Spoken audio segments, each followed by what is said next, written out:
Hi everyone and welcome. I'm down here in my wormery, and over here on the table in front of me I've got a number of different things laid out, and it's pretty generic actually. It's materials that could be used for bedding. I got some strips of newspaper here, I've got crushed leaves, as well as some stuff out of my refrigerator, some frozen bits and pieces of vegetables and stuff, and even a kind of a gross and stinky food item in here. It's just a collection of some leftover, basically leftover starchy sides from different meals from throughout the week. Some leftover rice from one day, some leftover mashed potatoes from another day, some leftover noodles, elbow noodles from the other day. So there's a whole bunch of really nasty stuff in there. It's got a really pungent odor anymore. In fact, the main reason I decided it was time to feed it to the worms was because it was already starting to develop some mold. But what's on the game plan, as you're asking? This stuff could be used for practically anything. What I've got going on is I've got two of my oldest worm bins right now are in the process of what I refer to as horizontal migration. You may or may not know what that means. Let me just explain really quickly. When your worms have been, composting and breaking down your scraps and whatnot for months and months and months, and eventually you're at the point where you're pretty much out of space within your compost tub, at some point you just have to decide, okay, well, time for these worms to move on to greener pastures, move them into a nice fresh bin, and then once that's been completed, what's left is all the nice castings that they've created for you. Different ways to achieve that, different ways to get the worms separated from the castings, and the method that's happening in my two oldest red wiggler bins is a method known as horizontal migration, which is basically a method where you let the worms do all the work. So a week ago in the second oldest bin, that's the bin I'm going to be working on today. The oldest bin I worked on just a couple days ago, but the second oldest bin has been sitting for a week now. And it was a week ago that I started the horizontal migration to try to lure the worms out of the finished compost. So today I wasn't really planning on extracting any worms quite yet. Like I've done in the past recently, which has worked pretty well for me, all I'm really after today is just to make sure that the food in that horizontal migration feeding zone is abundant, and just keep that migration happening. And while we're in there, we'll have the glove on. We could probe around within the finished castings to get a sense of how the migration itself is doing, whether the castings are a long way from being depopulated, or maybe they're already completely depopulated. Who knows? So we're going to get that bin up here on the bench and take a look at how things look. And right now my assumption is that this food is going to be needed to try to keep that migration moving. So all these things are here to help us rebuild that horizontal migration feeding zone. And that's all I'm after today. So let's get to work. Okay. So here within the bin, the side that's covered with plastic is where the feedings are occurring. And the rest of it is just covered with flimsy newspaper. I guess the whole idea is to allow it to dry off a little bit further, and by becoming more dry, becoming at the same time a less hospitable place for the worms to want to be. So basically trying to let the worms feel like they're occupying some material that they might not really want to be in, possibly getting them in the mood to go looking for a more comfortable place to be. So the plastic, as you can see, creates a nice damp environment right underneath the plastic. The moisture can't evaporate, so keep circling around like in a terrarium. Tries to evaporate, gets caught, condenses back down, and the worms really dig it. I saw a little worm poking through there. All these little holes. I mean, I don't think that this piece of newspaper had any holes on it a week ago, the last time we came in here. However, over here we got tons and tons of holes, and over here too we can see that the worms have tattered it pretty much. So I'm questioning whether this is even going to be very useful for covering things up here anymore. I'm wondering if I might want to start with a fresh piece of newspaper. Maybe we can get one more use out of this thing. It doesn't look that terrible. Yeah, I think we'll be okay if we just go with one more go at this piece of paper. Even though it's pretty beaten up, it should be okay. See, these worms are enjoying the moisture out on this cardboard as well. So I after I built up the food, I had this flap of cardboard that I was able to just kind of flap over onto the feeding area, because this actually extends down into the material, and it was really kind of meant to be a little bit of a divider, almost more of like a visual aid, so I could see where the finished compost is versus the feeding area. I guess before we dive in there to place the new food into it, let's look around out here. I was thinking we could maybe even collect some of this uncomposted debris off the surface and include it in the feeding.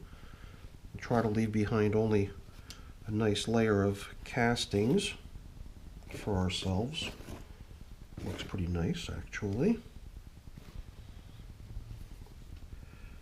All this little tiny sticks and stems.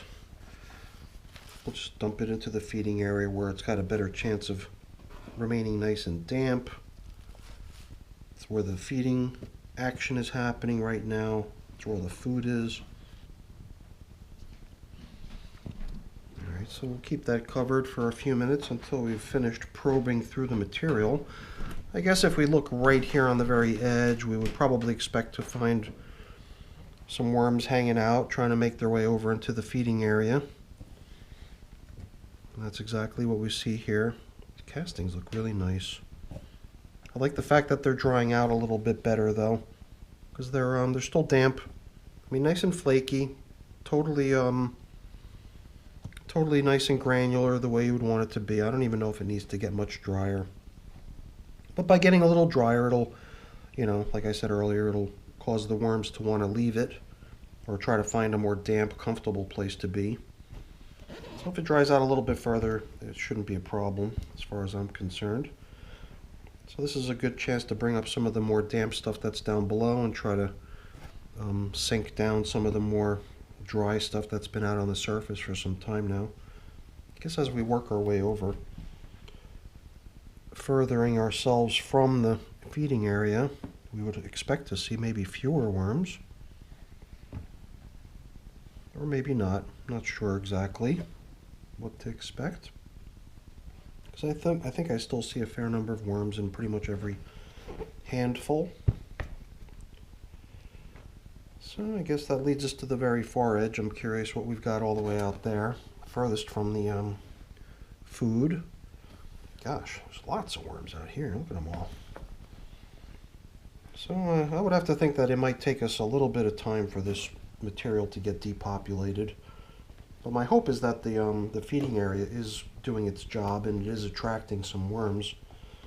So let's level things off out here where the finished compost is, and let's see how things are progressing in the feeding area. My hope is that we're actually seeing a good turnout. So let me think here. Okay, to make myself room over here in the feeding area, I might as well deal with this now before we get started. I guess the whole concept for me is going to be to try to see if I can nudge things ever so slightly in this direction. So maybe to just help that along, we'll do just a little bit more of what we did in here already, which is to try to move some stuff over so that we could push the entire feeding zone over just a hair, just to leave room enough so we can pile in the new materials all the way on the far edge. So now we can actually just start to move everything that's over here inboard a little bit, which will give us the space we need to drop in the fresh bedding and fresh food. And I guess as long as we've made ourselves a little bit of a gap and a space in here, we can take this as an opportunity to just probe around within the material to see what kind of a turnout we're getting over here, and also to see how well the food is holding up. I remember now the food was actually bundled up into little pieces of paper. I had wrapped the food into newspaper bundles, so that's why we're not really seeing the food itself. I'm actually here I might have actually torn into one of the paper bundles, but here I think I had actually pulled up one of the paper bundles intact. So I don't want to necessarily tear it to shreds or anything. I don't want to disturb the feeding area as it stands right now too much, but I believe I do see a pretty good sized turnout of worms already in here. Yeah, you know, I mean, here, let me just see if I can get one of these food bundles out of here without shredding it. You can see it's chock full of worms. I mean, in fact, I don't even know if I see any scraps of food in there. No, I do. These are some of the raspberries or blackberries, some sort of berries, I guess, I had for them. Here's some carrots. So I would think that, you know, I think all the bundles were pretty equivalent in terms of how they were assembled. So I think if we're seeing leftovers in one of the bundles, then we're probably going to see, or we can expect that there's leftover material, you know, in all different areas over here. So let's try not to stir it up too much. Let's try not to mix it in too much with the finished castings either. I think all we really want to do is scooch things over just a little bit so we've got room enough to drop in the newspaper bedding that we bought down here. We'll begin with that. Trying not to demolish this cardboard divider either. So I've got all this strips of newspaper we're going to use as our bedding underneath the feeding area.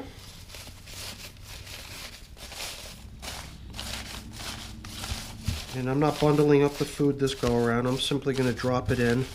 And I don't even feel like handling it because it is stinky and kind of nasty. So my hope is to just be able to dump it in without touching it too much. And I know some of it's going to stick to the bag because it's gooey.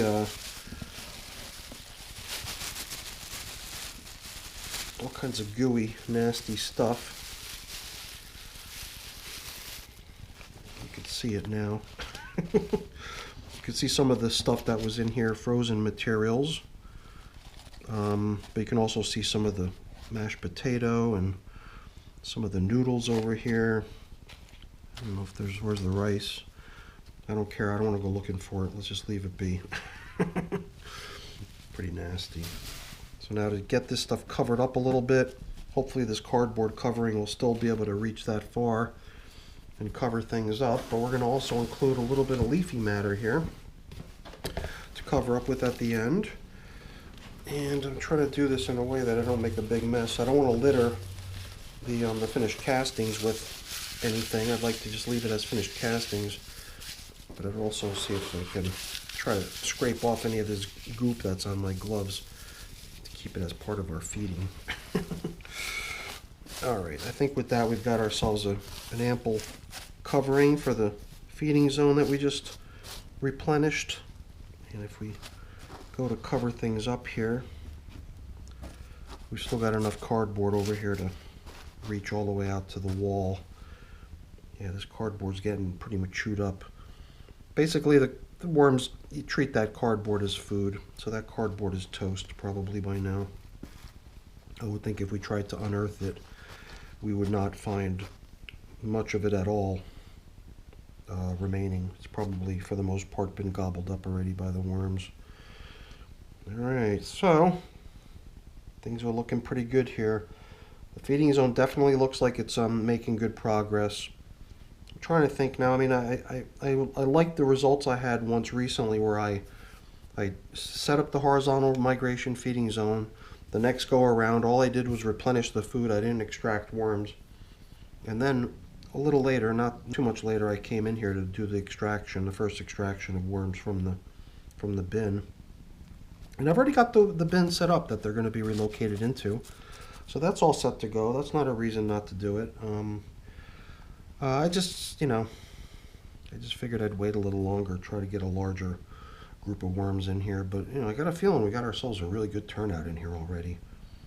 But hopefully by adding more food, more bedding, essentially making ourselves more space over there in the feeding area, hopefully we've given these little guys a little bit more room so that a few more of them can fit in there. But I guess I should probably concern myself a little bit about maybe running out of room in there. I would hate for that to be a reason that more don't pile in there, because it maybe is already a little too crowded over there. So yeah, I don't think I'm going to wait too much longer before I do the first extraction of worms out of here. Yeah, maybe in a few days, we'll see.